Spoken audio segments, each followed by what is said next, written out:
أستغفر الله العظيم الذي لا إله إلا هو الحي القيوم وأتوب إليه.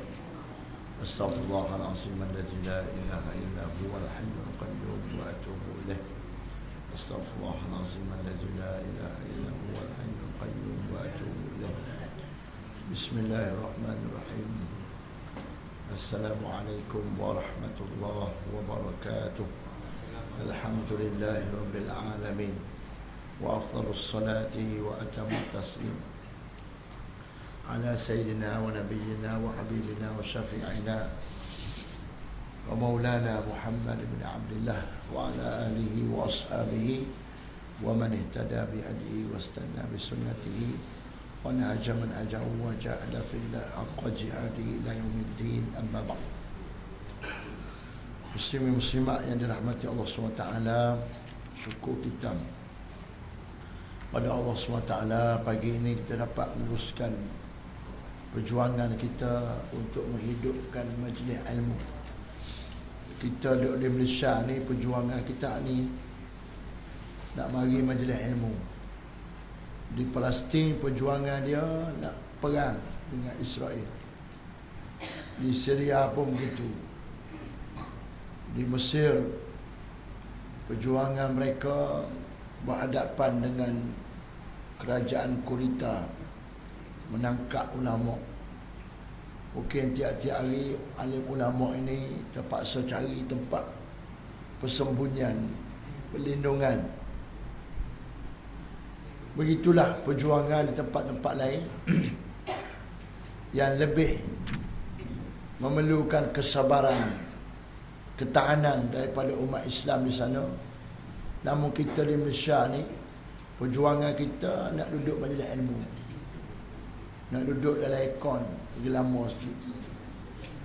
Perjuangan kita lenguh kaki ke tak lenguh kaki, perjuangan kita mengantuk tak mengantuk. Jadi inilah perjuangan, walaupun ianya ringan, tapi ramai orang tak boleh buat. Ramai orang kecundang. Jadi kita yang hadir ni, alhamdulillah, dapat kita berjuang. Perjuangan kita pada pagi ini bukan sahaja untuk diri kita, bahkan untuk masyarakat keseluruhannya. Kerana dengan adanya majlis ilmu di sini, insya-Allah tempat ini Allah rahmati. Tempat ini Allah lindungi daripada segala perkara-perkara buruk. Dan perjuangan kita untuk hidup majlis ilmu ni insya-Allah juga akan membuka pintu hati orang-orang lain. Kalau tidak sekarang pun akan datang. Dan kehadiran kita yang ramai insya-Allah boleh memanggil mereka-mereka yang belum hadir. Kerana manusia ni, di antara sifat mereka ialah ikut orang ramai. Ikut orang ramai. Bila ramai buat baik, mereka pun bakal buat baik. Bila ramai buat jahat, mereka bakal buat jahat. Sebagaimana disebut oleh Tok Guru saya di Syria tu, dia kata manusia ni kita boleh bagi pada 3 golongan. 10% manusia yang akan taat kepada Allah walaupun apa jua keadaan. Keadaan apa jua pun dia akan pulung dia buat. Mati ke matilah. 10% lagi manusia ni tak taat pada Allah. Dakwah dah lagu mana pun. Sumum bukmun, buta tuli. Khatamallahu ala qulubihim. Lalu depan dia ni lebuk dah kita tiap-tiap hari main kuliah. Dia awak dek gitu. Tanya kita pula, pergi kuliah ke? Ya kuliah. Balik kuliah ke? Ya balik kuliah. Yang dianya tak beranjak. Hari ni kita tak mahu ni. Hak inilah yang Allah sebut, sawa'un alaihim a'anzartahum am lam tunzirhum la yu'minun. Mereka ni sama je. Mu ajak ke, mu tak ajak ke, duduk lagu tu. Tapi kita tak tahulah mereka ni hak mana. Tapi ada. Ada. Sebab tu Allah abak kita lagu tu nak suruh kita sabar. Ada orang yang kita ajak tak beranjak. Siapa-siapa kita tak boleh tentukan. Hak tu dalam ilmu Allah. Lepas tu 80% lagi manusia ni akan ikut orang ramai. Kalau orang ramai tu ikut 10% taat pada Allah ni, alhamdulillah berjaya kita. Kalau hak ramai ni ikut 10% tak taat pada Allah ni, habislah kita. Itulah. Sebab itulah kita nak kena tunjukkan sokongan. Islam suruh semayam Jumaat 5 kali sehari. Nak suruh nampak ramai. Semayam seorang rumah boleh. Okey, lebih khusyuk lagi semayam rumah. Tapi suruh mari semayam Jumaat supaya orang nampak ramai. Ramai kapun ni semayam. Tak cukup semayam Jumaat 5 kali sehari, mayam pula Jumaat, kumpul lagi ramai lagi, supaya orang tengok ramai. Tak cukup semayang Jumaat, buat haji, kumpul lagi ramai, supaya orang tengok ramai. Itulah Islam. Maka kita kadang-kadang ni, aku ni duk pergi kuliah ni duk lena, tak apalah lena pun main juga. Sebab jadi ramai. Marilah, faham ke tak faham ke, boleh baca ke tak boleh baca ke, marilah duduklah dalam majlis ilmu. Orang duduk kat rumah tu dia tak tanya kita boleh baca tak boleh baca. Dia tengok kita mari tu kira okey tu. Itu dia. Jadi kita balik pada kitab kita ni. Kita muka surat berapa nak baca? 10. Saya bawa Rumi ni. Apa dia? 10 hak Rumi. Hak Jawi tak tahu. Hak mana satu? Mengetahui kaifiat sembahyang. Okey. Menutup aurat bacalah.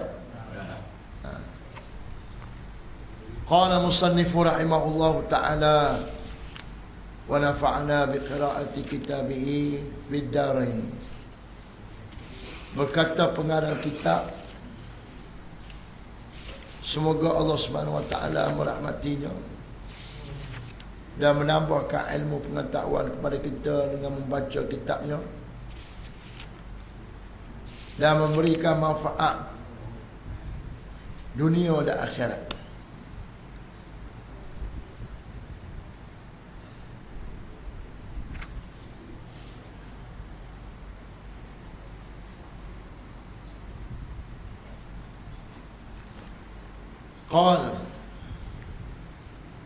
Keempat, mengetahui kaifiat sembahyang. Jumpa ada kitab, buka kitab. Mengetahui kaifiat sembahyang. Kaifiat ni bahasa Arab, iaitu cara nak sembahyang. Seperti mengetahui yang mana fardu dan yang mana sunatnya. Bagi orang awam, jika ia berpegang kepada sekaliannya fardu atau setengahnya fardu dan setengahnya sunat, tidak dapat dibezakan dan tidak dikasakkan yang fardu itu sunat, maka sahlah sembahyangnya.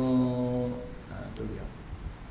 Ada kata kena mengaji syarat sah sembahyang. Syarat sah ni mana apa? Disebut oleh Dr. Wahbah Az-Zuhaili dalam kitab dia Fiqhul Islam wa Adillatuh. Syarat ni maknanya kalau tidak ada syarat maka tak ada lah benda tu. Tu mana kekuatan syarat. Macam kita katalah, boleh aku nak main ngaji, tapi syarat mu kena pergi juga. Kalau mu tak pergi, aku tak pergi. Makna dia ketiadaan syarat, maka tidak adalah yang disyaratkan, iaitu masyru'. Makna kalau tak ada mengetahui kaifiat sembahyang, tak ada sembahyang. Tak ada sembahyang makna macam tak sembahyang. Sembahyang tapi tak tahu kaifiat. Tahu kaifiat ni lagu mana? Mengetahui hak mana fardu, hak mana sunat. Tahu hak mana fardu, hak mana sunat. Dan disebutlah kitab kita ni orang awam. Orang awam ni macam kita semualah, macam saya, hak bukan orang alim. Orang awam ni Kalau dia kata semua wajib, semua fardu belaka, daripada akad takbir sampai salam, sah semaya dia. Ataupun dia kata ada hak fardu, ada hak sunat, tapi dia tak tentukan. Maknanya dia ni taklah kata Fatihah ni sunat. Dia tak kata lagu tu.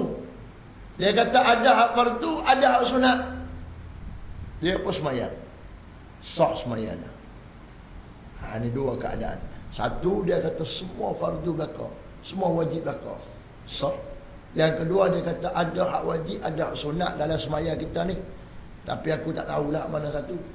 Tapi dia taklah menyatakan hak fardu tu sunat. Mana taklah apa panggil, dia pergi yakin lagu tu, maka sah sembahyangnya. Kalau dia pergi yakin hak fardu tu sunat, tak sah sembahyangnya. Tak sah sembahyang. Bukan senang-senang ni. Apa panggil nak sembahyang? Yalah, sembahyang ni senang lah, maknanya ringan. Tapi ringan pun kena buat dengan ilmu. Ilmu tu penting. Tak boleh buat dengan ikut orang. Kena ilmu. Apa-apa kena buat ilmu. Kena dengan ilmu belakang. Tak boleh ikut orang. Tak. Kena ikut orang.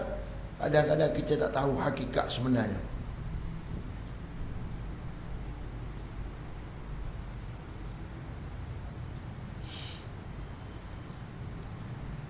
Apa kita kena tahu saat lagi kita akan mengaji ni rukun sembahyang 13. Rukun ni mana hak wajib. Mana kita bilang secara sepital lalu pagi ni, akad takbir. Angkat takbir ni, angkat tangan tak wajib, sunat. Kata Allahu Akbar wajib. Allahu Akbar kalau kita bukan tu imam, kata boleh dengar kat telinga kita cukup dah. Jangan derah pada imam. Tak, sagi makmum lain tukar. Imam dia kuat, suruh makmum dengar. Kita Allahu Akbar. Tak angkat tangan tak apa. Sebab itulah kalau kita ada anak kecil, kita nak mayang, anak kita riau, nangis, kita boleh dukung anak, tapi kena buang dulu pempah dia, tahik pun semua tu, kecil tu, buah pempah, bersih, boleh dukung. Bila kita dukung anak, nak akad takbir ke mana? Tangan tak gerak lah. Kata saja Allahu Akbar. Lepas tu baca Fatihah, anak dukung kita. Baca Fatihah habis pun semua. Lepas tu rokok dengan rokok pula pun tak wajib, tak tangan lutut. Yang wajibnya membengkokkan badan.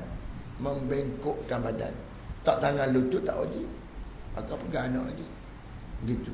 Waktu sujud kena tak tepi. Sebab anggota sujud 7. Tangan, tapak tangan kena rapat ke lantai, dahi kena bersentuh, dua apa panggil lutut dan jari apa panggil perut, ibu jari dan anak jari kaki. Setakat mana kita boleh. Tu. Maknanya akad takbir saja tu. Lepas tu baca doa iftitah sunat, tak baca tak apa. Sebab tu kita apabila kita masbuk, iaitu mari lambat. Masbuk ni mari lambat. Mari lambat lagu mana? Sekira-kira kita nak baca Fatihah tak habis ni tu imam baca surah Ikhlas ni. Tak, maka kita takbir Allahu Akbar, baca terus surah Fatihah. Tak payah baca doa iftitah. Sebab iftitah sunat, Fatihah tu wajib. Maka dah kita mari lambat nak buat sunat ke mana lagi, buat wajib jelah. Begitu. Ulama kata kalau kita terbaca doa iftitah, kena ganti surah Fatihah. Kena ganti ke mana? Tak boleh rokok tu. Bila tu imam rokok, kena baca sikit lagi sekadar mana yang kita tersilap tadi. Tapi jangan sampai tu imam bangun daripada rokok. Bila bangun, habislah rakaat kita. Mayang kita boleh turun lagi. Tapi rakaat kita waktu rakaat tu tak kira. Kita boleh rokok, lepas tu sujud kali dengan tu imam. Tapi tu imam bangun saat lagi tu, tambah pula hal lain. Sebab kita tak dikira rakaat kerana tak ada rokok dengan tu imam. Lepas tu baca surah Fatihah wajib. Bismillahirrahmanirrahim, satu ayat daripada surah Fatihah wajib belaka. A'udzubillah sunat. Maka wajib sampai Allah dhalim. Surah sunat tak baca tak apa. Kita jadi tu imam. Waladhdallin. Habis. Lepas tu tekak kita sakit dah. Tak nak baca bismillah. Pokok tu tak apa. Sebab mengikut mazhab Syafi'i tak boleh buat untuk baca surah. Sebab baca surah tu sunat dan tidak boleh menyebut perkataan lain dalam sembahyang. Dikira berdaham tu satu benda. Satu benda sebutan. Tak boleh buat. Kecuali untuk baca surah Fatihah boleh buat. Kerana surah Fatihah tu wajib. Tu rukhsah gitu. Tak boleh baca pokok tu. Tak ada masalah. Sah sembahyang. Lepas tu rokok wajib. Iktidal wajib. Angkat tangan waktu nak rokok sunat. Angkat tangan waktu iktidal sunat. Lepas tu baca doa dalam rokok sunat. Baca doa waktu iktidal sunat. Tak baca tak apa, sunat. Maka lepas tu sujud wajib. Duduk antara dua sujud wajib. Baca doa dalam dua-dua sujud, baca apa panggil tasbih sunat. Baca doa waktu duduk antara dua sujud sunat. Lepas tu lagi tahiyat awal sunat. Kalau tak ingat tak payah baca. Tak? Tak payah baca. Kalau kita sengaja tinggal pun tak apa. Mana dia tak buat. Tak apa sah sembahyang, cuma rugilah pahala tak dapat. Tahiyat akhir wajib. Wajib sampai mana? Wajib sampai Allahumma salli ala Muhammad wa ala ali Muhammad. Kat tu lah. Hak lepas tu doa, hak sunat. Lepas tu bagi salam pertama wajib. Assalamualaikum warahmatullahi wajib. Kedua sunat. Tak mau bagi tak apa, nak bagi tak apa. Tapi hak eloknya buatlah sunat sekali. Tapi janganlah buat hak sunat tinggal hak wajib. Itu masalah lah. Sebab tu nak kena tahu hak wajib. Ada kalanya kita sembahyang nak cepat. Tak, nak cepat seperti menunggu orang sakit. Tak, tunggu orang sakit. Nak kena sembahyang cepatlah. Tak lagi orang sakit, tak ada orang nak jaga ni, tak ada apa semua. Kita takkan nak tinggal sembahyang. Sembahyang juga, tapi sembahyang dalam keadaan buat hak wajib saja. Itu untung orang tahu hak wajib. Kalau orang tak tahu hak wajib, nak sembahyang macam mana ustaz? Tak mandi lagi ni. Nak sembahyang macam mana ni ustaz? Sebab apa? Nak kena tukar kain sarung dulu. Nak sembahyang tak mana ustaz? Mana ada masjid? Sebab apa? Dia ingatkan mandi tu wajib sebelum sembahyang. Dia ingatkan pakai kain sarung tu wajib. Nak sembahyang. Dia ingatkan sembahyang ni boleh sembahyang di masjid je. Lain tak boleh. Sebab apa? Tak mengaji. Bila tak mengaji, tak apalah ustaz, kita sembahyang di rumah lah. Sembahyang di rumah. Lepas ni lah, kita qada lah zuhur ni. Buat dalam waktu asar. Qada tahu pula wajib. Tak? Itu sebab apa? Sebab tak mengaji. Padahal sembahyang ni mudah. Begitu. Itu dia panggil untung orang tahu. Begitu juga orang tahu cara ambil wuduk yang wajib. Ambil wuduk yang wajib ini ada 6 rukun saja. 4 basah, 2 kering. Dia sebut 4 basah, 2 kering. Kalau orang mengaji dia tak heran, orang tak mengaji dia heran, mana ambil wuduk kering pula kok mana? Tak guna air ke? Tak. Kering itu ialah niat. Niat mana kena air niat. Niat tak kena air. Niat duduk dalam hati. Kering yang kedua ialah tertib. Buat apa panggil dengan teratur. Lepas tu lepas sekali dengan niat, basuh muka. Kena tahu hak muka. Atas ni tempat tumbuh rambut. Kalau rambut tumbuh sini ustaz, sini juga kira. Tak? Ada orang rambut dia tumbuh sini. Dah kira sini ke ustaz? Tak, kira hak kebiasaan. Kebiasaan orang sini-sinilah. Agak-agak kita biasa. Belah ni nampak anak telinga. Belah ni nampak tulang dagu. Belah ni pikuk ni bola. Rambut ni masuk dalam kena basuh. Termasuk dalam muslimat, dia punya ni panjang, kena basuh belakang. Kalau boleh gunting lagi bagus.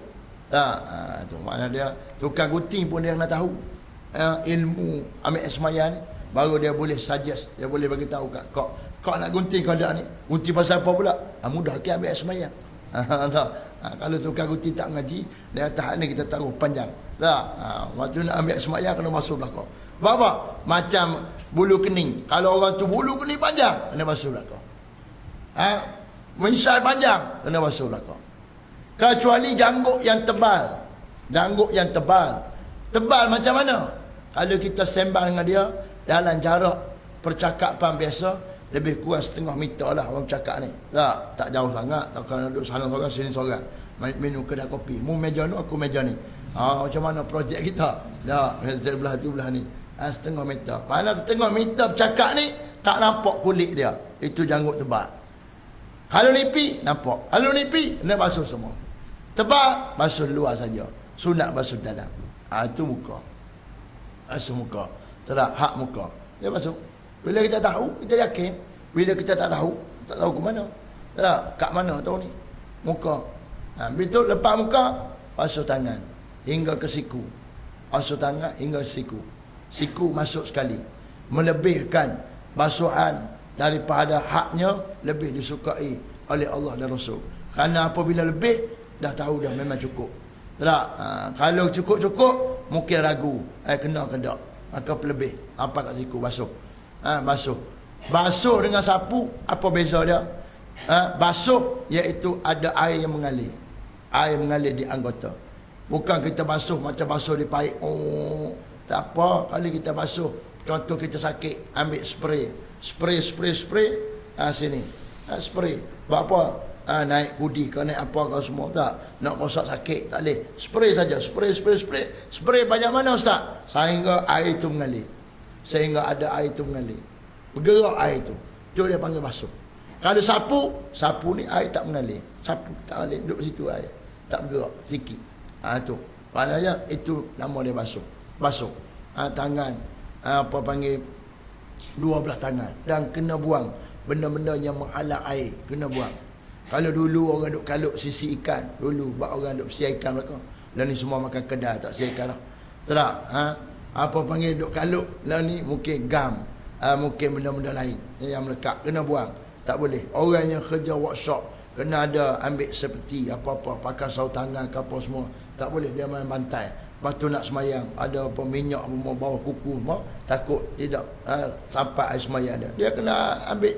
Berhati-hatilah jaga kebersihan dia. Islam suruh jaga kebersihan. Lepas tangan, sapu kepala. Kepala ni sapu je. Nak sapu mana Ustaz? Boleh belakang. Sapu sini boleh. Sapu sini boleh. Belak ni lah. Tapi asalkan kepala.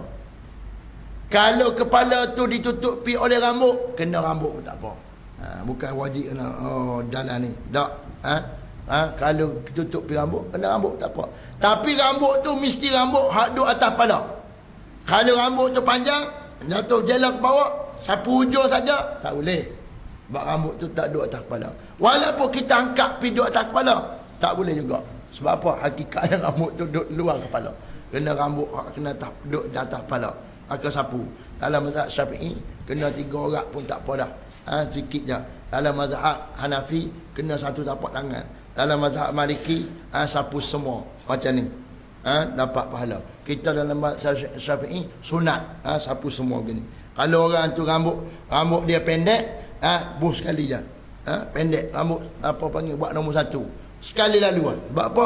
Kena belakang depan dah, sekali lalu. Kalau rambut panjang, buh ni unduk balik. Sebab apa? Waktu pi ni kena hak belah depan, waktu tarik ni kena belah belakang. Gitu. Lepas tu, basuh kaki hingga ke buku lali. Basuh kaki hingga ke buku lali. Meratakan air. Dan kadang-kadang di kaki kita ada pecah-pecah. Sebab kita kuat kerja, kuat berjalan. Tak kaki pecah. Maka kaki pecah ni, kena jiwa air banyak lagi. Takut tak masuk celah-celah tu. Tiap-tiap yang pecah dikira luar.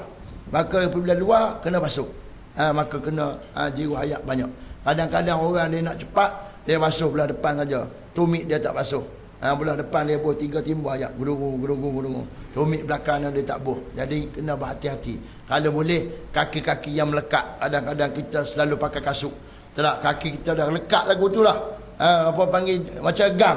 Maka wajib kita buang. Apa panggil, selat dia. Buka lagu ni. Wajib buka. Bayar air masuk. Kalau kaki kita terbuka dah tak apalah. Kalau melekat, dia ada jenis kaki, banyak kaki. Tak, kaki melekat lah apa semua, maka kena buka. Habis tu, habis. Maka bila kita pergi kat orang ramai, kita letak kaluk lah. Ni orang beratur panjang nak ambil semayang ni. Yang dia tu duk berkhumar. Khumar sunat. Tak payah khumar. Duk basuh tangan dulu, pergelangan tangan. Sunat. Tak payah basuh. Kecuali ada tahi ayam, basuh dulu. Tak dia nak sapu muka, lekat tahi ayam muka pula. Tak? Kecuali ada tu. Tak payah basuh. Nak sapu telinga sunat. Tak payah sapu. Bawa orang ramai. Nak basuh 3 kali sunat. Tak 3 apa? Nak buat 1 kali pun tak cukup air ni. Tak? 1 kali dah. Maka orang dapat semua belakang. Kurang pahala ustaz.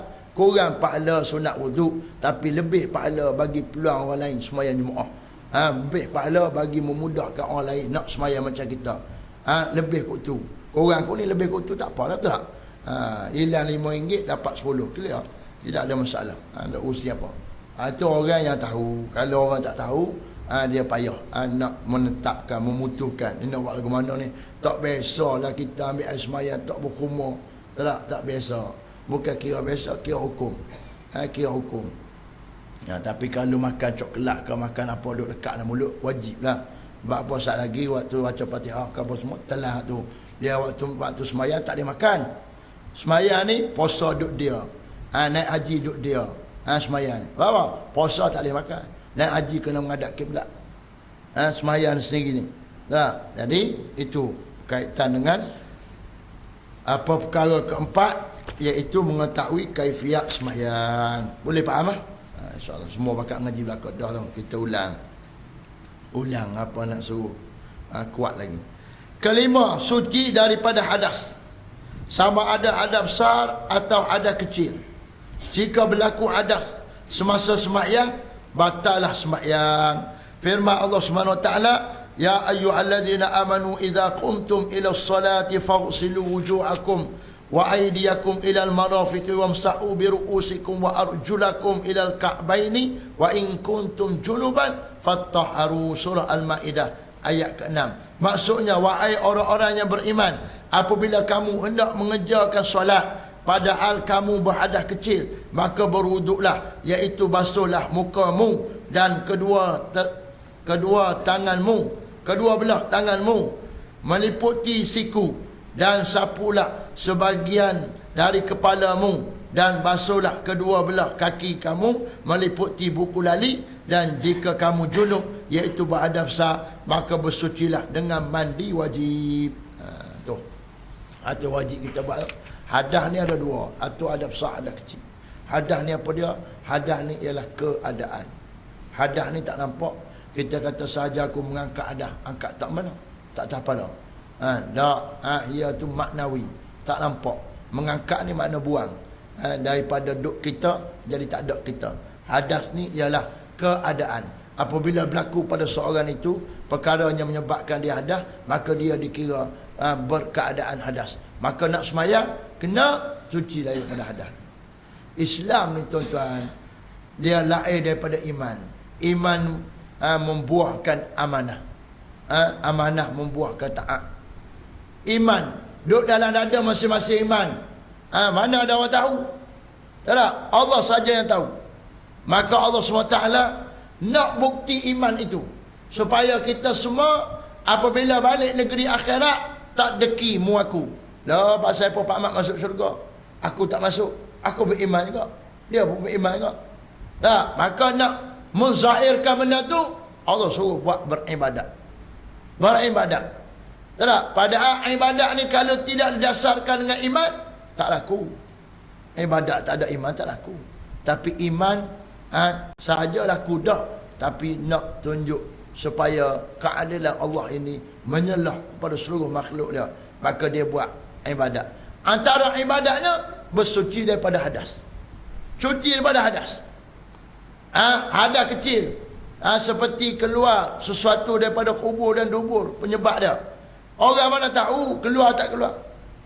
Kita duduk main jemaah ke apa, mana orang tahu kita kentut ke tak? Kecuali kuat orang tahu. Tak kuat mana orang tahu? Kita dengan Allah. Tak. Ada kita kata tak kentut, mayat pergi. Tak. Boleh. Tok Imam duduk depan, mana orang tahu? Tok Khatib atas mimbar. Tok Khatib atas mimbar, tuan-tuan, kalaulah dia duduk ceramah, dia terkentut, dia kena berhenti ceramah dia, pergi ambil sembahyang. Jangan pelik kalau berlaku lagu tu. Jangan masuk akhbar sinar pula. Ini hukum lagi tu. Jangan kata khatib meninggalkan mimbar. Apakah yang berlaku? Ada kira orang nak jual akhbar ni dia buat tajuk macam-macam. Berlaku apa? Dalam kitab ada tak? Bila batal sembahyang, pergi ambil sembahyang. Waktu masjid-masjid lama, bawah mimbar tu dia ada tempat wuduk. Dia ada pintu. Keluar pintu sikit ada tempat wuduk terus situ. Ada yang apa panggil letak sampai ke buat bilik sikit. Mungkin dia nak basuh ke apa ke semua. Nak macam mana? Batu orang lain tunggu. Tunggu. Tunggu. Waktu tu imam sunat pergi lambat. Tu imam sunat pergi lambat masjid. Makmum sunat pergi awal. Sebab apa? Dia kena siap sungguh-sungguh. Kalau dia pergi ke 10 lagi, mungkin waktu nak baca khutbah sakit perut. Sakit perut ke anak kencing ke apa semua. Dah lama dah duduk dalam masjid. Sunat dia pergi lewat. Orang azan 5 minit belum azan. Dia pun sampai. Mayang-mayang sunat 2 rakaat, orang pun azan. Lepas tu semayang sunat lagi, lepas tu teruskan program tu. Sebab nak jaga supaya berlaku tertib elok. Situ. Maka beradah ni wajib sucikan. Ada kita kira pasal apa? Dah kentut, pergi basuh muka, basuh tangan, basuh kaki, basuh rambut. Itu kita, logik kita. Betul tak? Bukan hak tu. Allah nak tahu iman kita. Allah nak test iman. Ni menipu ke tak? Kalau tak menipu Allah, insya-Allah tak menipulah manusia. Tapi kalau Allah pun dia tipu, manusia dia balung macam. Tak? Kalau tak semayang, tak semayang lagi awal tipu. Tak? Mana tak semayang tu? Bila tak semayang, tak ambil semayang. Tak pernah ambil semayang. Bila tak pernah ambil semayang, tak tahu kok ada kecil ada besar. Mana tidak apa panggil membuktikan keimanan dia. Kita baru dah ambil semayang. Lepas-lepas kita lak-lak tersentuh pula kemaluan. Sejuk pula. Kena ambil lagi. Dia ambil. Orang tak tahu. Buat tak tahu dah. Boleh buat tak tahu. Allah tahu. Kita semayang untuk Allah. Ini iman. Allah SWT nak suruh iman ni subur dalam hati kita. Apabila subur, hak ni lah kebaikan akan dapat kepada manusia lain. Manusia lain akan dapat. Kita jujur. Allah ajar kita amanah dengan dia. Jujur dengan dia. Masuk puasanya, masuk hajinya, dan perkara-perkara lain banyak lagi. Jadi yang pertama adab kecil, suci dia ialah dengan ambil wuduk. Adab kecil suci dia lah dengan ambil wuduk. Nanti dia akan cerita lepas ni macam mana nak ambil sembahyang, perkara yang membatalkan wuduk dan sebagainya. Tapi kita nak cerita soal hadas. Hadas ni keadaan. Tak nampak pun, tak ada pun.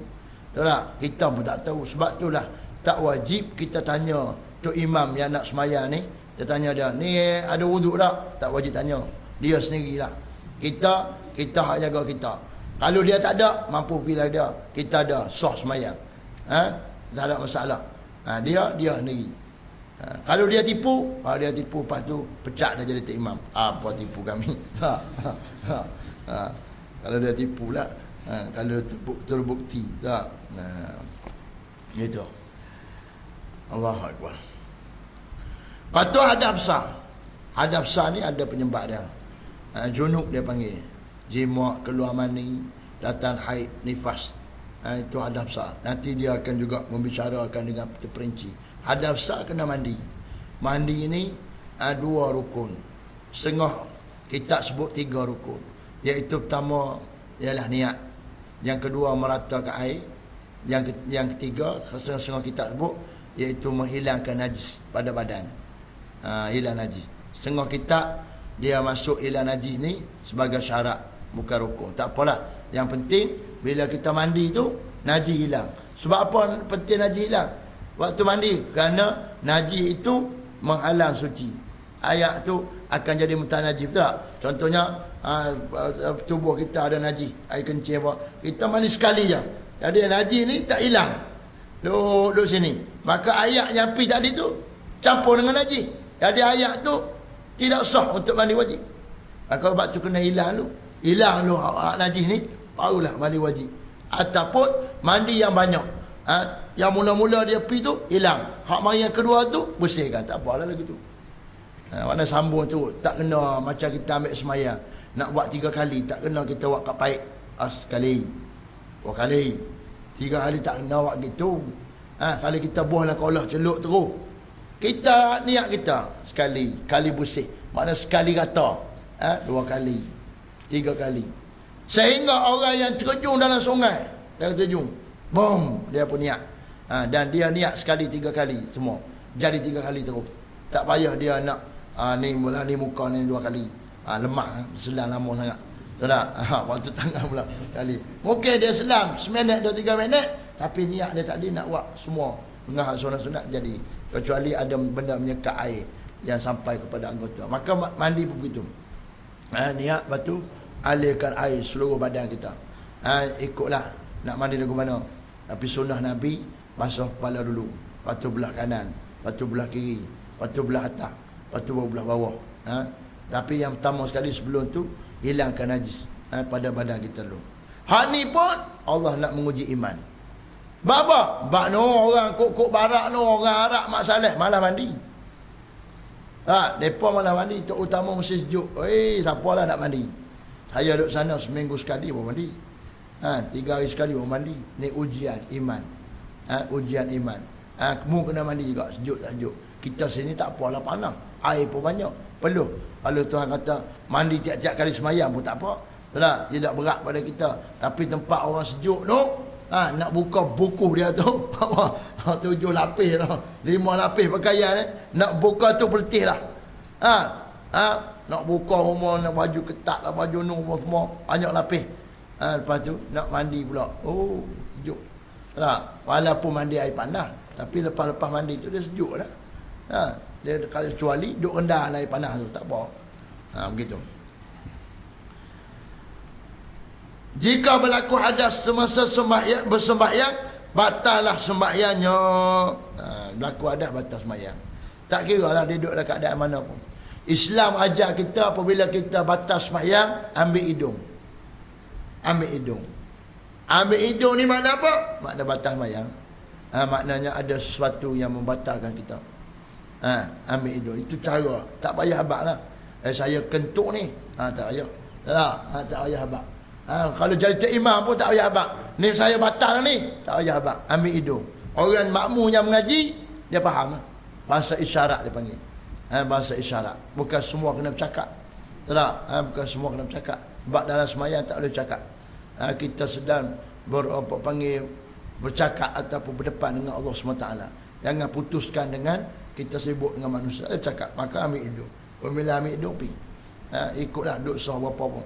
Dan diberikan rukhsah kalau kita semayang sah yang panjang, seperti di Masjidil Haram dan sebagainya, untuk kita lalu depan seorang.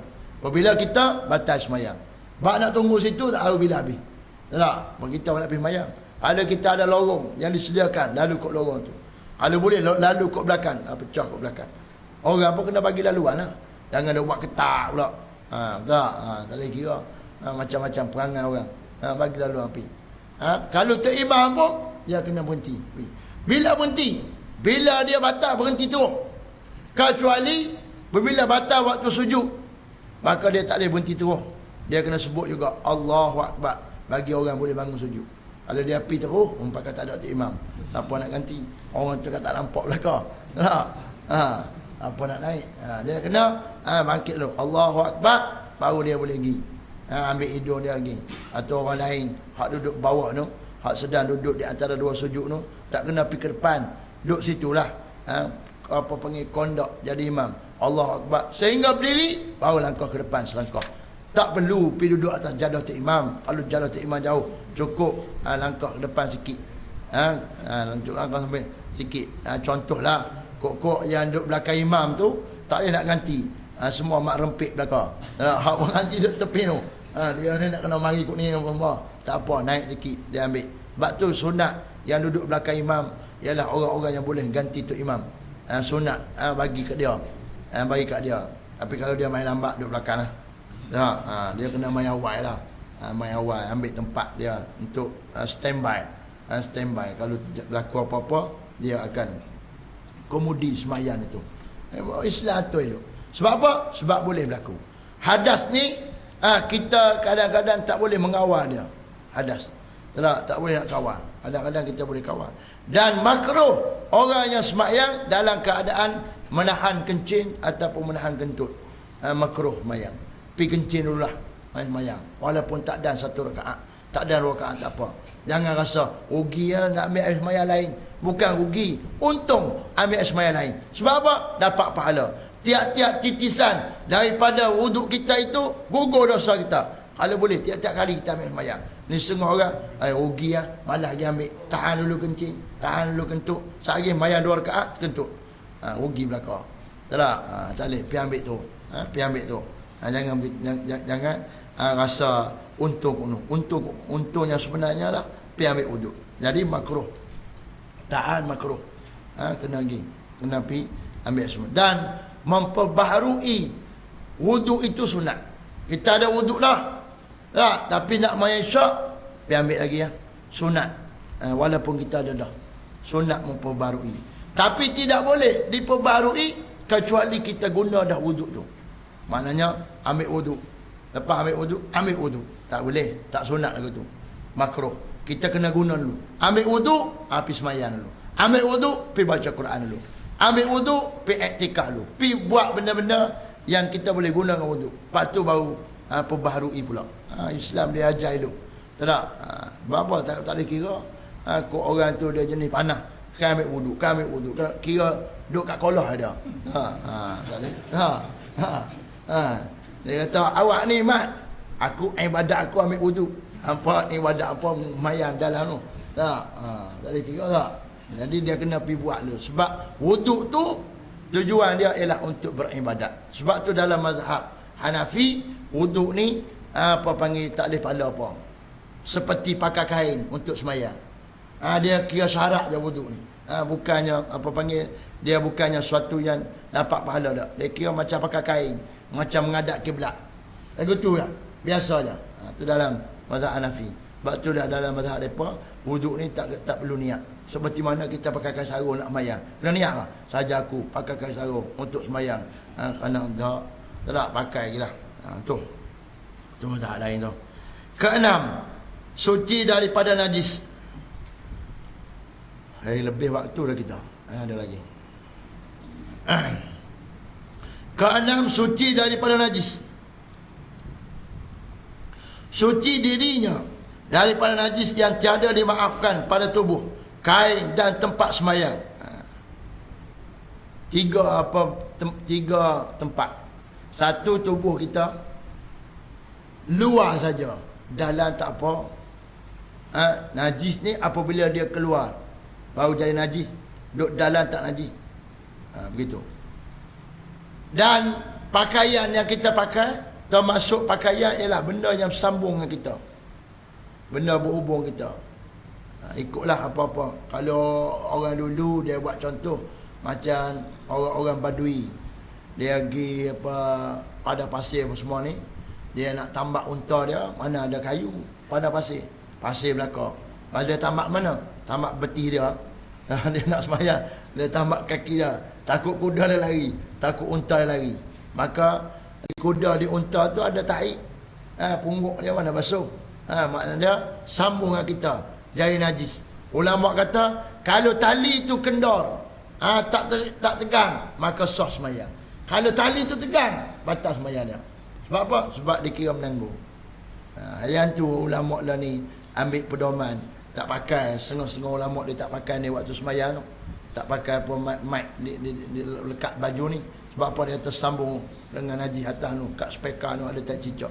Dia naik dah tengok. Tak? Mungkin begitulah. Maka dia ambil berhati-hati, dia panggil. Ambil berhati-hati. Kita tengok sini sampai situ tak ada. Okey. Tapi kalau ada sini tak boleh. Kalau ada tu tak boleh. Dah satu lagi kendor talinya. Kendor. Taji duduk sana tu tapi kendor. Tak bergerak dengan pergerakan kita. Maka diberi rukhsah. Tapi kalau nak kemas lagi, tak payah buat lain. Tak apa. Tidak ada masalah. Dia tak balas lah. Setengah Tok Guru dia tak mau pakai, tak apa, tak mau pakai pun. Tidak ada masalah. Sebab benda ni benda baru. Boleh apa suci najis dari badan kita semua. Najis ni ialah benda-benda tertentu saja. Kalau dalam diri kita ni najis ialah benda yang keluar daripada kencing dan apa panggil kubur dan dubur. Itu je najis. Itu inguh tak najis. Tarik telinga tak najis. Qaak tak najis. Tak najis. Makna kalau baju kita inguh penuh, boleh jadi tok imam, tak ada masalah. Lah kita sesemua ke apa. Jangan orang kata pula, tu tok imam, inguh penuh baju. Tak apa, sah maya. Hang tak mengaji, mana tahu. Tak apa. Tarik telinga keluar, boleh maya, tak ada masalah. Tarik mata keluar, boleh maya, tak ada masalah. Boleh. Qaak kita ludah dalam poket baju, tak ada masalah. Sebab kita kadang-kadang nak baca surah Fatihah ke apa semua, dia batuk. Bila batuk ada qaak. Bila ada qaak nak kena keluarkan qaak ni. Kalau tak keluar kita telan. Telan batas maya. Sebab qaak ni ain dia panggil syait. Seperti mana puasa. Kita telan batas maya. Maka kita kena ludah. Ludah dalam Islam Nabi ajar kita mula-mula kalau boleh ludah belah kiri. Belah kiri ada orang. Depan ada orang. Belah kanan ada orang. Lepas tu nak macam mana Ustaz? Ludahlah poket baju. Kalau bawa kat sapu tangan, boleh ambil sapu tangan, pegang, ludah. Lepas tu lipat, buah balik. Tak apa, bergerak sikit. Kerana nak menyempurnakan semayang. Sebab tu orang Arab, biasa orang tua-tua, kalau dia nak semayang, dia cari tisu. Tisu banyak sedia di masjid-masjid mereka, surau-surau mereka. Mereka ambil tisu 2-3 helai, lipat-lipat buang dalam poket. Sebab apa? Takut sehari waktu nak baca Fatihah apa semua, mai batuk. Bila batuk, ada qaak. Bila ada qaak, nak keluarkan. Bila nak keluarkan, ambil tisu tu, ludah dalam tu, lipat-lipat buang dalam poket balik. Lepas tu keluar masjid, buang dalam tu sampah. Begitu cara. Tak apa dia ada dalam dekat tubuh kita. Tak apa, tidak ada masalah. Dan termasuklah ulama menyatakan rokok. Rokok ni ada yang kata dia ni campur dengan apa arak dan sebagainya. Tak, termasuklah naji, ganja seperti pil-pil khayal. Maka sebagai ulama kata kalau ianya kering tidak mengapa. Kalau kering tak mengapa, tak merebak, kering. Tapi kalau boleh tak payah bawa lah. Kalau boleh tak payah bawa. Tak di luar daripada semayang. Sehari kita makan pil kuda, tak hana lu. Tak. Mayang dulu. Mayang dulu. Orang muda lah ni tak boleh kira tak. Mayang juga. Pil kuda tak boleh tinggal Ustaz. Tak. Tak apa. Mayang dulu. Lama-lama tinggal. Itu. Jadi tak di luar. Suci dirinya daripada najis yang tiada dimaafkan pada tubuh. Yang tiada dimaafkan. Ada yang dimaafkan. Bagaimana dimaafkan? Kita masuk tandas. Bila masuk tandas kita kencing. Kita pakai pakaian tu nak mayang sehari. Kita kencing. Kita waktu kencing ni jaga dah. Kita jaga dah. Memang kita yakin tak kena. Tapi kalau kita tengok dengan mikroskop kecil, yang ada juga terpencit sikit-sikit, hak tu dimaafkan. Sebab tu sunat. Apabila kita masuk tandas, pakaian kita ni kita nak pakai untuk sembahyang, bila kita selesai basuh semua najis kita ambil air bersih, kita renjiskan di pakaian kita. Sebab apa? Apabila kita mari nak sembahyang, kita tengok ada air di pakaian kita tidak akan was-was. Ini air kencing ke air apa? Sebab apa? Air ni aku renjis tadi. Itu cara dia nak hilang was-was. Cara dia begitu. Syaitan ni tak boleh kira. Dia mari, dia nak suruh kita berhenti ibadat lah. Dia mari, waktu semayang dia mari tengok, ni satu titik ni air apa, air kencing ke apa, kaki apa. Jadi ulama suruh buat lagu tu. Tapi jangan pula kena air kencing, kita pergi buat gitu juga. Tak boleh lah, dia tahu dah kena. Kena basuh lah. Sebab dia ada titisan halus-halus, mungkin dia mencik kat kita juga sikit-sikit. Itu dimaafkan. Seperti dimaafkan juga kalau musim banjir, air banyak, apa panggil, jalan kita seluk, kita pula miskin, naik basikal lah, kereta tak ada tak, maka naik basikal ni habis kena di kaki kita, mencik mungkin di baju kita 2-3 tompok. Ada orang naik basikal sampai kepala tak, habis kena. Maka kalau itu suatu kebiasaan, makna biasalah kena sikit-sikit tu, maka dimaafkan. Tapi kalau mai kena habis tubuh, tu tak dimaafkan lah. Ni tak biasa ni. Ni mai lagu mana? Berjalan dalam lumpur ke apa ni, orang lain berjalan semua okey ya. Dia seorang mai berjalan seluk penuh tubuh. Tu tak boleh. Hak biasa. Orang ramai kena lagu tu, tak boleh lari lah. Umul balwa. Walaupun di jalan tu ada tai kucing, ada tai apa lembu. Mungkin juga tai anjing, kita pun tak tahu. Bercampur dengan seluk. Lama dah daripada dulu duk bergaul situ. Bila mari air hujan aja, debu-debu ni bertukar menjadi seluk dan kena tubuh kita. Maka boleh, tidak ada masalah. Dimaafkan. Begitu juga debu-debu yang berterbangan, yang bertiup. Tempat kita ni kurang debu. negara Arab, negara-negara yang belah debu banyak bertiup lekat di tubuh kita semua, maka dimaafkan. Sebab dia nak lari macam mana debu, nak pakai macam mana nyamuk. Begitu juga bulu kucing dan benda-benda najis yang lain seperti nyamuk, semut dan sebagainya. Jika ada di badan kita, dimaafkan. Tapi dengan syarat kita tak ambil dia buah. Kalau kita belum nak semayang, ambil 2 bulu kucing 3 orang buat dalam poket. Tak boleh. Tak boleh. Dia kira najis. Bulu binatang yang tidak dimakan daging dia najis. Maka dia kira najis. Tapi kalau dia melekat sendiri, kita pegang, dia lekat, bukan kita ambil. Dan kita pun tak tengok. Kalau kita tengok, kita buat lah. Tapi benda hak kita tak nampak, kita tak nampak ni, kita semayang, maka dimaafkan.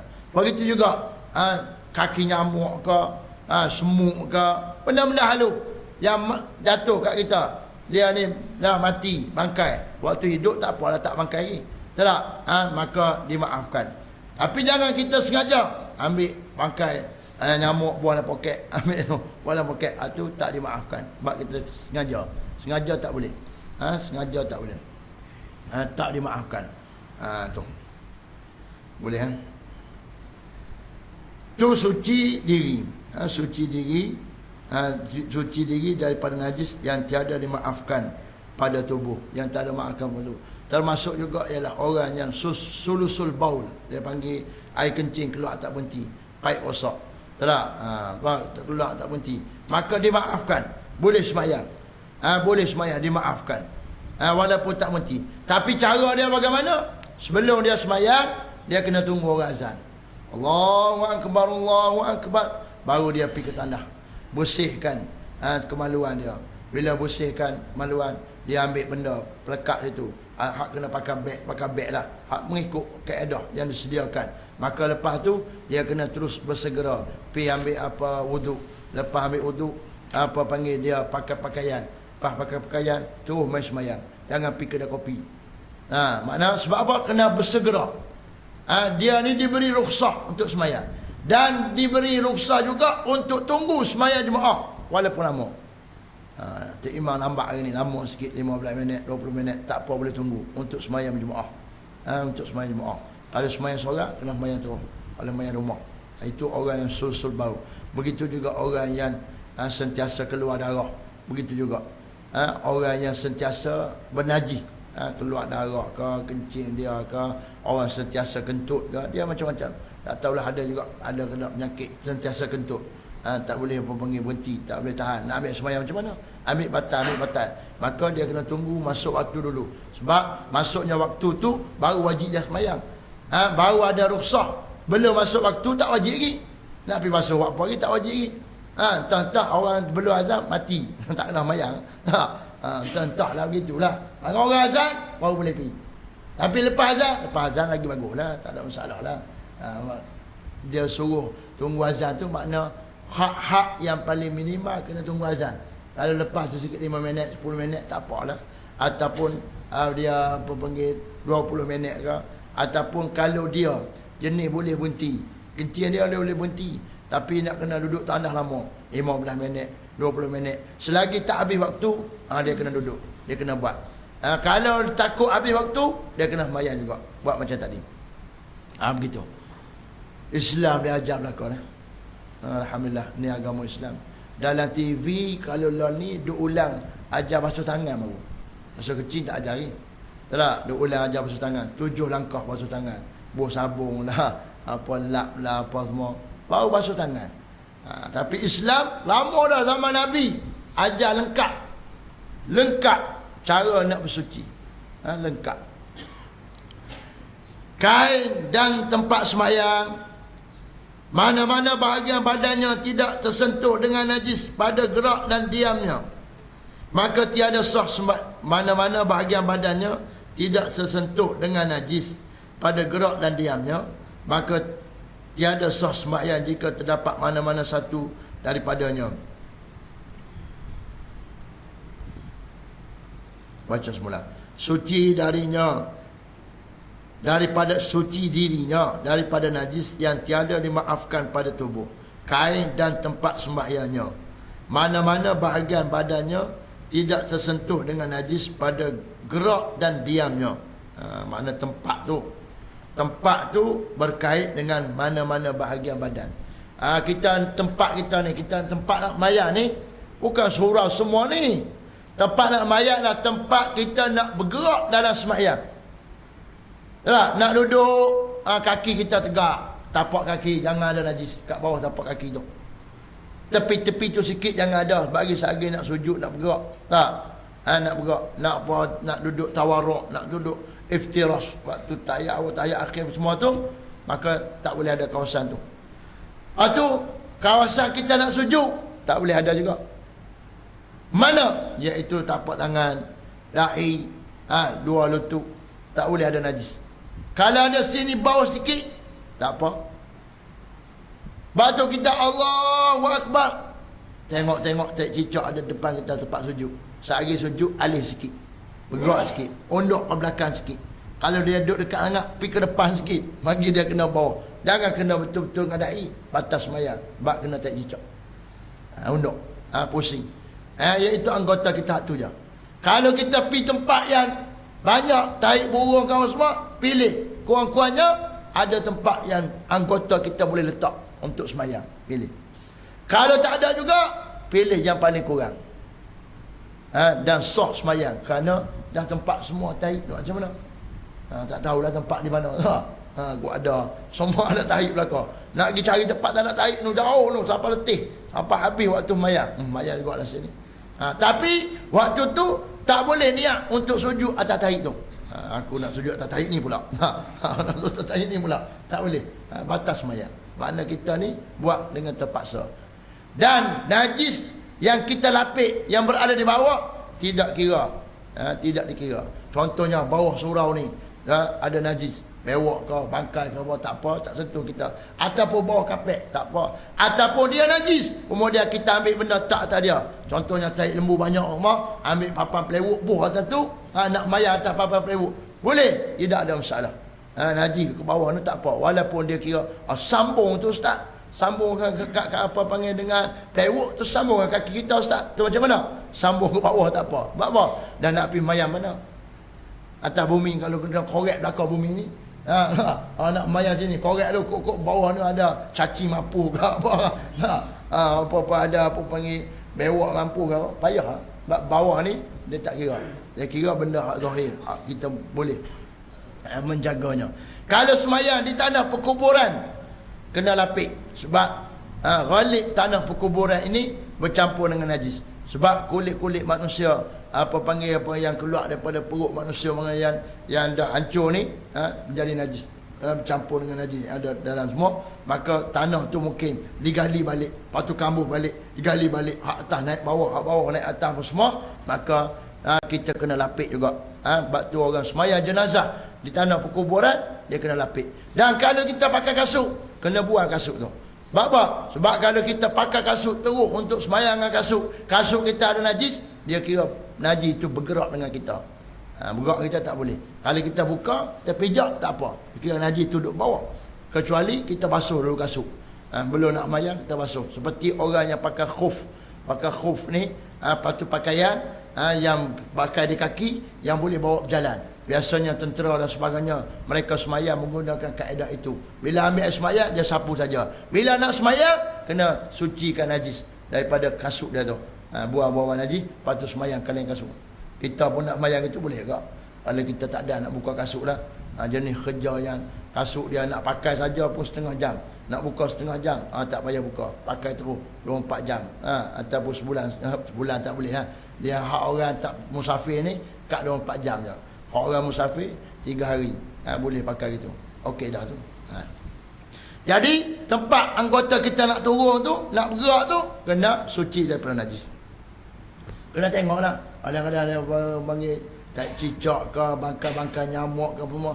Kalau ada, kalau kita boleh alih. Kalau kita tak tahu nak macam mana. Sebab tu kena bersih, jaga elok masjid kita sebagainya. Maka tiada sah sembahyang jika terdapat mana-mana satu daripadanya, iaitu najis di pakaian, ataupun di tubuh, ataupun di tempat tadi. Dan tiada sah semayang bagi orang yang menanggung suatu yang bersambung dengan najis, seperti menanggung tali yang terikat pada anjing dan lainnya. Tak boleh menanggung najis. Makna dia ikat anjing, ikat sini. Itu sebahagian ulama kata, kalau dia ni tegang, batal semayang. Kalau tak tegang, belum batal lagi. Sebab dia dianggap najis yang tak bersambung dengan secara mubasyarah. Tapi untuk berhati-hati, lebih baik tak payah buat. Kita lah ni tak buat lah kot. Orang dulu-dulu tu, dia belah lembu, belah kambing, belah anjing untuk memburu sebagainya. Dia nak semayang, bila nak semayang, nak ikat di mana? Duduk tengah pada pasir, tak ada tempat nak ikat, maka ikat di betih dia. Dan tidak mengapa jika kebetulan dengan najis ketika bangun dan duduknya, selagi tidak bersentuh dengannya. Kebetulan ni maknanya apa? Contohnya kita sujud ni, duduk tengah dada tahi lembu. Contohnya duduk tengah dada kita, dah tak ada tempat dah, ni je ada pun, tak apa, tak sah. Apa tak sah? Sah mayang. Kecuali kalau dia bersentuh baru batal. Tak bersentuh tak apa, duduk betulan. Contohnya duduk je lah kangkang, tak? Kita yakin tak kena, kita mayang pun pakai sulap, tak? Belah ni sikit, belah ni sikit, hatu najis duduk tengah, tak apa, sah semayang kita. Najis-najis yang dimaafkan ialah seperti kesan tempat istinja. Kesan tempat istinja. Apa dia istinja? Istinja ni dalam istilah fiqh ialah menyucikan kemaluan daripada najis. Beristinja ni dengan dua cara, ataupun tiga cara. Pertama, menggunakan batu ataupun benda-benda kesat. Kita boleh, kita kencing tak mau basuh. Mungkin kalau basuh doktor kata bahaya ke apa semua, ataupun doktor tak kata apa, kita aja tak mau basuh, ataupun ayat tak ada, maka kita kencing, kita lap. Lah ni menggunakan tisu, tak apa, kita lap guna tisu. Tapi kena pastikan kencing waktu kita kencing tu dia tak merebak tempat lain. Kalau air kencing tu kena di paha, tak boleh dah lap dengan tisu, kena basuh juga. Kalau air kencing tu hanya dia sekitar tempat keluar dia saja, tempat yang biasa kena aja, maka boleh lap dengan tisu sampai kering dan boleh semayang. Dan najis dia ni tu tak ada, dah lap dengan tisu, bukan hilang semua, tak? Ini dimaafkan untuk dia semayang, dan dia boleh jadi imam pun tak apa. Tidak ada masalah. Seperti itu juga najis dia yang keluar kut tubuh dia, dia boleh lap dengan tisu. Kita kadang-kadang duk kata kat orang Cina, orang bukan Islam, hampa ni berak tak basuh. Dalam Islam telah menetapkan boleh lagu tu, tidak ada masalah. Maka kita kena dakwah mereka, hang kalau masuk Islam tak apa nak basuh berak lagu tu pun. Baru dia kata okey kalau gitu. Dakwah dia tak apa, tak gunakan tisu, tidak ada masalah. Sebab ada di dalam dunia ni negara-negara yang kering kontang, tak ada air, nak minum pun berebut, dah nak basuh berak lagi. Tak, berak ni malap lah, nak macam mana. Dan Nabi kita SAW sendiri waktu berada di Madinah, waktu ketiadaan air tak banyak, Nabi sendiri menggunakan cara itu. Bukan cara yang hina tak hina. Itu cara yang pertama. Tapi dia kena ada cara, kena mengaji lebih lagi lah. Lepas ni dia ajak aku, nak panjang-panjang tak ada. Yang kedua ialah menggunakan air. Guna air saja. Guna air, tak guna dah. Tisu pun tak guna. Guna air saja. Yang ketiga ialah menggunakan tisu dan air. Hak ni yang terbaik. Mula-mula lap, lepas tu basuh pula. Hak ni terbaik. Sebab apa? Sebab kalau kita guna air saja, kadang-kadang najis tu sebelum dia nak suci, dia merebak tempat lain dulu. Kita nak tonyoh, nak konyoh kan, dia merebak tempat lain dulu, lepas tu baru dia suci balik. Tapi kalau lap dulu, kira ada confirm tak ada lah air dia, benda utama tu tinggal kesan-kesannya, lepas tu buat air. Hak ni yang terbaik. Hak ni terbaik. Dan jikalau kita nak pilih batu, nak guna batu tisu ke, nak guna ayak, kena guna ayak. Lebih baik daripada batu tisu, kerana dia menghilangkan air, menghilangkan warna, menghilangkan bau sendiri. Sementara menggunakan tisu, dia hilang air dia, tapi dia lekat lagi bau dia. Dan mungkin kadang-kadang warna. Itu boleh, tapi boleh buat semayang, tidak ada masalah. Pilih warna satu pun tidak ada masalah. Tapi lah ni kita, masyarakat kita banyak guna air, menggunakan air. Itu pilihan kita, tak apa. Itu apa panggil, tidak jadi masalah. Tempat istinja maka boleh mayang, tidak ada masalah. Dan sedikit daripada darah, sikit je darah. Sebahagian ulama menyatakan sebesar duit 5 sen.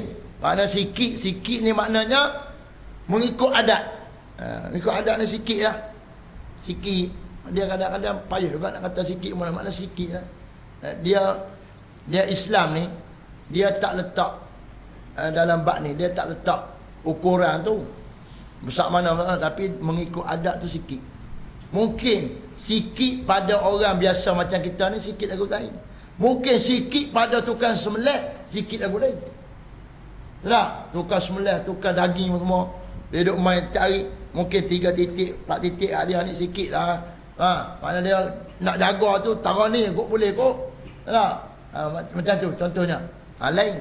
Mana tengok keadaan. Macam kita ni lebih kurang besar duit 5 sen ataupun lebih kecil daripada tu sikit.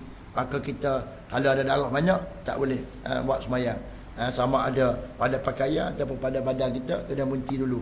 Kalau pacak, kena gigit pacak ke apa, lintak ke, kena ambil benda dulu, tampar situ. Kena pastikan dia berhenti. Jangan sembahyang sekali darah mengalir. Batas sembahyang. Batas sembahyang kerana ada najis, bukan kerana darah mengalir. Sedikit daripada darah, tahi lalat. Tahi lalat. Bukan tahi lalat ni, tahi lalat auto. Lalat tu dia perak. Mana kita nampak tahi dia kecil-kecil, dimaafkan. Tanah jalan raya yang najis, tanah jalan raya saya sebut tadi, debu ataupun lumpur. Darah tumar. Tumar ni belum kecil, tumar ni. Darah dia. Tak? Kadang-kadang kita tampak sekatas ni tampak, tak nampak apa pun, tapi kadang-kadang tumar ada tunggal ke tumar. Kelantan panggil tunggal. Tak? Mampus dia, pun keluar darah. Kita pun tak nampak pun. Tak? Kutu anjing. Kutu ada di anjing tu terbang main duk kita. Contohnya. Dia duduk bersentuh dengan anjing tu. Tak? Macam cerita Piramli dia mengendap-mengendap. Ada apa ni? Kutu babi. Tu dia ingat muka orang tu, batal sembahyang dia kata. Dia pun tak mengaji juga. Mana batal sembahyang? Pergi basuh dah lah. Tak? Itu tak mengaji tu. Tak? Darah bisul. Bisul duk keluar. Biasa. Duk keluar sikit-sikit, duk berdarah ujung dia tu. Bila bergerak dia darah sikit, darah banyak tu kena sapu lah. Maka dimaafkan. Ataupun orang ambil, dia pelekat. Bila dia berdarah, dia pelekat benda. Tak? Benda tu dia kena darah tu kering. Darah tu dimaafkan. Dia maafkan. Nanah yang sikit. Nanah ni kalau dia tak keluar, tak apa. Bisui, menanah ni banyak ni. Selagi mana tak keluar, tidak dikira najis. Boleh. Bila keluar, baru najis. Macam. Danor tak tahu apa dia. Dan air kuman yang ada bau. Air kuman. Air yang bau busuk lah. Kuman sebagainya. Yang apa panggil kadang-kadang air apa kita ambil sembahyang ni dalam kolok ke apa. Tak, dia bau, dia lama sangat duduk dalam tempayan. Dia ada bau dia lah. Busuk sikit-sikit, maka masih dimaafkan. Dimaafkan. Jika ia danau apa dia tahu danau? Ayak bisa. Ayak bisa. Ayak pun bisa juga ni. Jika ia bersembahyang dengan najis yang tidak dimaafkan, dengan tidak mengetahuinya atau terlupa, kemudian teringat, wajiblah ia mengulangi sembahyang itu. Dia sembahyang ada najis di badan dia ke, di kain dia ke, kemudian assalamualaikum warahmatullahi wabarakatuh, ada najis, tengok poket dia ke apa, ulang balik. Ulang balik sembahyang tu. Tak? Sebab tu sebelum sembahyang kena pastikan betul-betul tak ada najis. Tak boleh main agak-agak aja. Pastikan betul, sebab ulang balik. Bab ulang balik ni kadang-kadang kita tak syok apa nak ulang balik. Tak? Padahal ulang pilah nak bagi jadi betul. Kadang-kadang kalau kita sembahyang Jumaat kan, salah sembahyang semua, Tok Imam kata kita ulang lain. Orang pakat bunyi, ulang pula dah. Allah. Ulang pilah, ada salah nak macam mana? Tak, aku pun jadi imam tak kerti macam apa ke? Tak, kita ulang lain. Tak, setengah-setengah kan. Saya payah-payah kita ulang lain. Ulang lah, tak apa. Bukan lama pun, 10 minit je.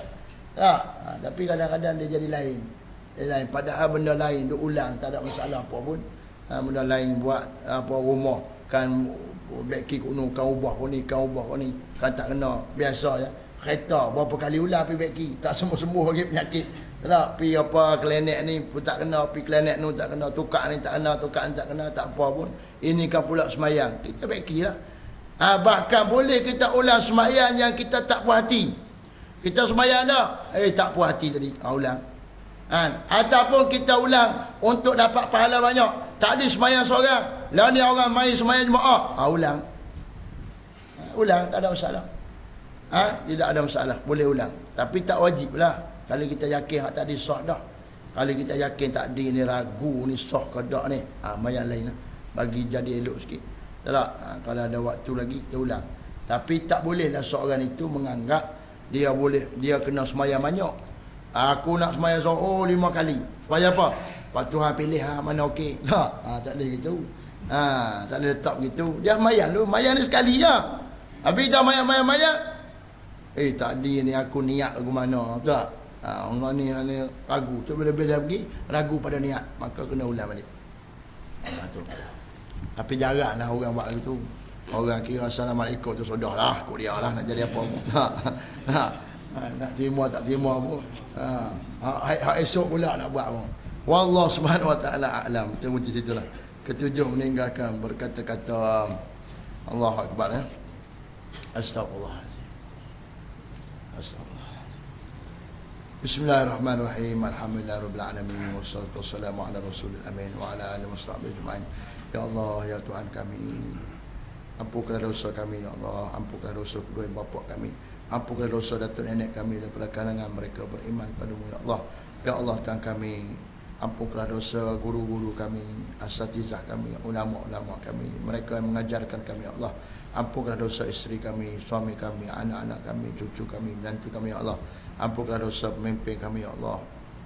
Jiran-jiran kami, sahabat andai kami, ya Allah. Jadikanlah pemimpin kami pemimpin yang baik, pemimpin yang melaksanakan perintah-Mu, pemimpin yang memimpin kami ke syurga-Mu, ya Allah. Ya Allah, Tuhan kami mohon padamu, ya Allah.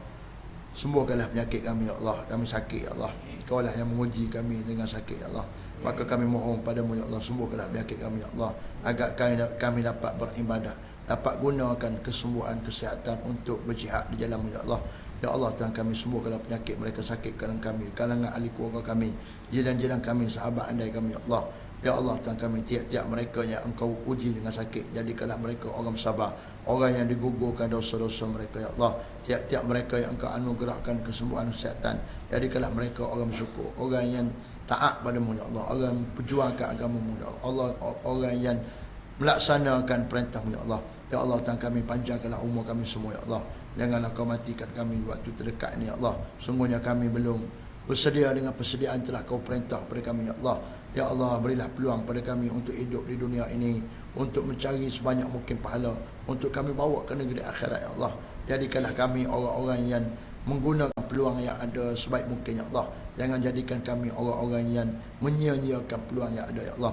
Ya Allah, ya Tuhan kami, tiap-tiap mereka yang telah Engkau jemput daripada kalangan ahli keluarga kami, jiran-jiran kami, sahabat kami yang telah dijemput ke sisi-Mu, maka ampunkanlah dosa mereka, ya Allah. Maafkanlah segala kesalahan mereka. Jadikanlah kubur mereka taman syurga-Mu, ya Allah.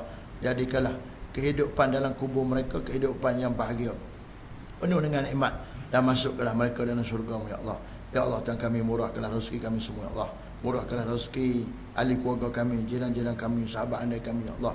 Ya Allah, Engkau lah yang menurunkan hujan. Bila hujan turun, maka tumbuhlah tumbuh-tumbuhan, pokok-pokok, di antaranya jadi makanan pada kami, ya Allah. Itulah rezeki yang Engkau kurnia pada kami, ya Allah. Bukannya manusia yang kurnia rezeki, ya Allah. Ya Allah, Engkau lah yang memberi makan ikan-ikan di laut, maka kami menangkap ikan, kami makan ikan tu, ya Allah. Itulah rezeki kurnia-Mu, ya Allah. Maka kami mohon rezeki daripada-Mu, ya Allah. Ya Allah, kurniakanlah pada kami, pada anak-anak kami, ahli keluarga kami, adik-beradik kami, jiran-jiran kami, seluruh umat Islam, seluruh mereka yang bermohon padamu, ya Allah. Ya Allah, tiap-tiap rezeki telah Kau kurnia pada kami, jadikanlah rezeki yang berkat, yang bawa kami ke syurga-Mu, ya Allah. Jangan jadikan pada kami rezeki yang dilaknat, yang bawa kami ke neraka-Mu, ya Allah. Ya Allah, jadikanlah kami orang-orang yang pandai untuk menginfakkan, pandai untuk membelanjakan rezeki yang telah Engkau berikan pada kami, ya Allah. Ya Allah, ya Tuhan kami mohon padamu, ya Allah. Bantulah umat Islam, bantulah agama Islam, bantulah pejuang-pejuang Islam di Syria, di Palestin, di Mesir, di mana jua, seluruh pelosok dunia, dan tanah air kami, negeri kami, kampung kami, taman kami, ya Allah. Bantulah mereka yang membantu agama-Mu, ya Allah. Bantulah kami yang menghidupkan majlis ilmu ini, ya Allah. Kerana perjuangan kami di bumi Malaysia ini perjuangan untuk memberi faham kepada masyarakat. Ya Allah, ya Allah, jadikanlah kami orang-orang yang menghidupkan majlis ilmu, orang yang hadir dalam majlis ilmu, orang yang menyampaikan kuliah dalam majlis ilmu, orang yang bertukar lumuh untuk menghidupkan dan membuat majlis-majlis ilmu. Ya Allah, ya Allah, Tuhan kami mohon padamu, ya Allah, jadikanlah kami manusia yang bermanfaat pada orang lain. Jangan jadikan kami manusia yang menyusahkan orang lain, ya Allah. Rabbana 'alaika tawakkalna wa ilaika anabna wa ilaikal masir. Rabbana taqabbal minna du'aana innaka antas sami'un 'alim wa tub 'alaina ya Allah innaka antat tawwabur rahim. Sallallahu ala Muhammad wa ala alihi wasallam. Walhamdulillahi rabbil alamin. Taqabbalallahu minna minkum taqabbal ya karim. Program di Majma' At-Taqwa pada 16 bulan lepas maghrib lepas maghrib bersama dengan Syekh daripada Yaman. Jadi siapa-siapa ada ke lapangan, jemput pergi sana lah. Tak, boleh bawa nasi makan sana, tak apa. Tak, wallah a'lam.